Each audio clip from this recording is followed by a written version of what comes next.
सोच के देखिए, आप 35,000 फीट की ऊंचाई पर हैं, आसमान में, सुकून से, नीचे जमीन, ऊपर खुला आसमान, और इस बीच आपको सुरक्षित रखने वाली हर चीज बिल्कुल परफेक्ट तरीके से काम कर रही है। पर कभी सोचा है कि इस भरोसे के पीछे का राज क्या है? ये सिर्फ बड़े बड़े इंजन या विशाल पंखों की बात नहीं है, बल्कि इसका राज छिपा है कुछ ऐसी साधारण चीजों में जिन पर शायद हमारा ध्यान भी नहीं जाता। जी हाँ, ये भरोसा आता है हर छोटी से छोटी डिटेल पर दिए गए असाधारण ध्यान से। जैसा कि ये कोट कहता है, विमान के रखरखाव की दुनिया में एक सिंपल सप्लायर भी प्रिसिजन, कंट्रोल और केयर का सिंबल बन जाता है। ये सिर्फ एक टूल नहीं है, ये एक फिलॉसफी है। तो सवाल यही है ना, कि एक मामूली सा हैंड टूल जिसे हम सबने अपने घर के टूल बॉक्स में देखा है, वो आखिर इतने बड़े अरबों डॉलर के विमान की सेफ्टी की चाबी कैसे बन सकता है? चलिए आज इसी रहस्य से पर्दा उठाते हैं। देखिए, सबसे पहले एक बात साफ कर लेते हैं, हम यहाँ किसी आम प्लायर की बात नहीं कर रहे हैं। इसे ऐसा समझिए जैसे एक सर्जन का टूल किट होता है। जैसे एक सर्जन के पास हर एक नस और हड्डी के लिए एक अलग स्पेशल टूल होता है ना, बिल्कुल वैसे ही एक एयरक्राफ्ट टेक्नीशियन के पास हर तार और हर स्क्रू के लिए एक स्पेशल प्लायर होता है। एयरक्राफ्ट मेंटेनेंस में ना 3 तरह के प्लायर्स हीरो हैं। पहला डकबिल, दूसरा डायगोनल और तीसरा नीडल नोज। हर एक का अपना एक खास काम है, एक स्पेशल मिशन। और सुनिए, एक की जगह दूसरे को इस्तेमाल करना बहुत बड़ी गलती हो सकती है, यहां तक कि खतरनाक भी। चलिए देखते हैं कैसे। तो सबसे पहले आते हैं डकबिल प्लायर्स।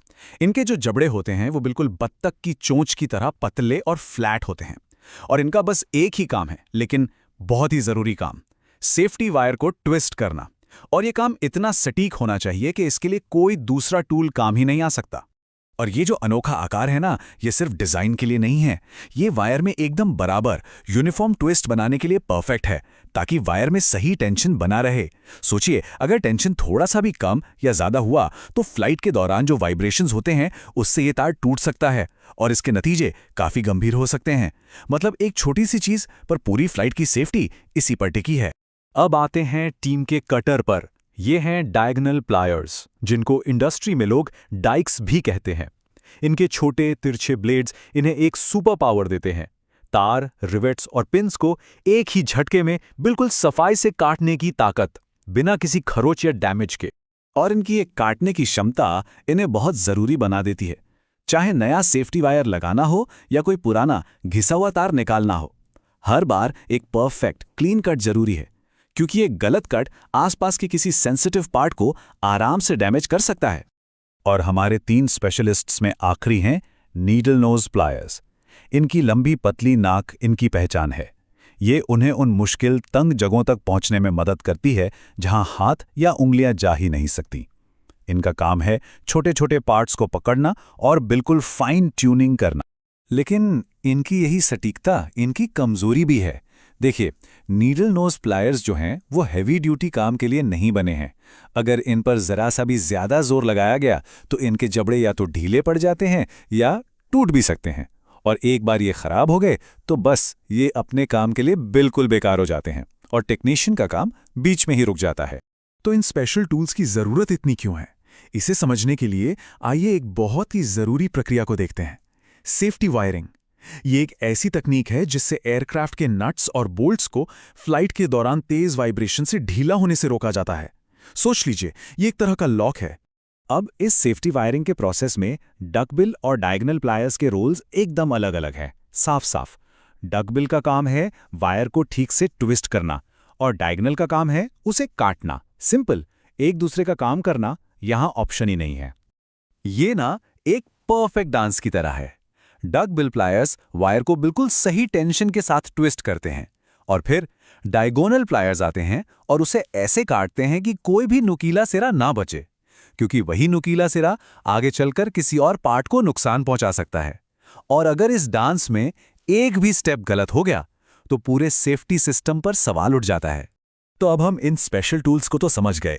चलिए अब उन 2 सुनहरे नियमों पर नजर डालते हैं जो विमान के रखरखाव में हर तरह के प्लायर्स के इस्तेमाल पर लागू होते हैं। और याद रखिए, ये सिर्फ सुझाव नहीं है, ये सख्त नियम है। और ये 2 नियम बहुत सिंपल हैं। रूल नंबर 1, किसी भी प्लायर को उसकी क्षमता से ज्यादा जोर लगाकर इस्तेमाल मत करो। और रूल नंबर 2, नट्स पर प्लायर्स का इस्तेमाल कभी मत करो, सच में कभी नहीं। तो पहला रूल इतना जरूरी क्यों है? सोचिए, जब आप एक नाजुक टूल जैसे नीडल नोज प्लायर पर उसकी लिमिट से ज्यादा जोर लगाते हैं तो आप उसे हमेशा के लिए बेकार कर देते हैं। उसके जबड़े ढीले हो जाते हैं और फिर वो छोटे पार्ट्स को ठीक से पकड़ ही नहीं पाता। मतलब जिस काम के लिए वो बना था वो ही नहीं कर पाता। और दूसरा रूल वो भी उतना ही जरूरी है। जब किसी नट पर प्लायर का इस्तेमाल किया जाता है तो वो उसके कोनों को घिस देता है, उन्हें गोल कर देता है। इसका मतलब क्या हुआ? मतलब ये कि अगली बार जब कोई टेक्नीशियन उसे सही टूल यानी एक रेंच से खोलने की कोशिश करेगा तो रेंच उस पर ग्रिप ही नहीं बना पाएगा। एक छोटी सी गलती आगे जाकर एक बड़ी और महंगी समस्या बन जाती है। तो अब आप समझ रहे होंगे है ना कि ये सिंपल से दिखने वाले टूल्स का गलत इस्तेमाल कितना गंभीर हो सकता है। एविएशन की दुनिया में सटीकता वो कोई ऑप्शन नहीं है, वो जिंदा रहने की शर्त है। हर गलत इस्तेमाल का एक सीधा नतीजा होता है, काम ठीक से नहीं होता, समय बर्बाद होता है और सबसे बड़ी बात, सेफ्टी पर खतरा बढ़ जाता है। एक उदाहरण देता हूं, अगर किसी ने डायगोनल प्लायर से तार मोड़ने की कोशिश की तो तार में छोटे छोटे क्रैक्स आ सकते हैं और यही क्रैक्स फ्लाइट के वाइब्रेशन से तार के टूटने की वजह बन सकते हैं। तो आखिर में बात बस इतनी सी है, सही टूल चुनना सिर्फ एक अच्छी आदत नहीं है, ये एयरक्राफ्ट मेंटेनेंस की सेफ्टी और विश्वसनीयता की बुनियाद है, फाउंडेशन है। अगली बार जब आप आसमान में किसी प्लेन को देखें तो ये जरूर याद रखिएगा कि उसकी सेफ्टी उन छोटे छोटे टूल्स के सही इस्तेमाल पर टिकी है जो एक टेक्नीशियन अपने हाथों में पकड़े होता है। तो हम इस सोच के साथ इस चर्चा को खत्म करते हैं। एविएशन में कोई भी डिटेल छोटी नहीं होती। अगर एक मामूली से प्लायर के पीछे इतनी गहरी सोच, इतनी सटीकता और इतनी विशेषज्ञता छिपी है तो जरा सोचिए और कौन कौन सी अनगिनत अनदेखी चीजें हैं जो पर्दे के पीछे काम कर रही हैं हम सबको हर फ्लाइट में सुरक्षित रखने के लिए।